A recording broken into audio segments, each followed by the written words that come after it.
Guys, welcome to HardReset.Info channel. Today I have OPPO A3 Pro and I want to show you how add remove magnification to this device. Open settings application, scroll down and look for our additional settings selection where we have accessibility and vision.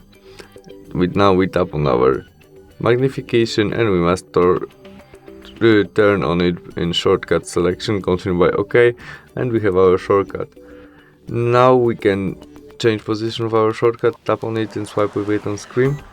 And to zoom our screen, we tap on magnification, tap on screen. You can also change position of your zoom using two fingers and swiping with it on screen. You can also zoom on or zoom out.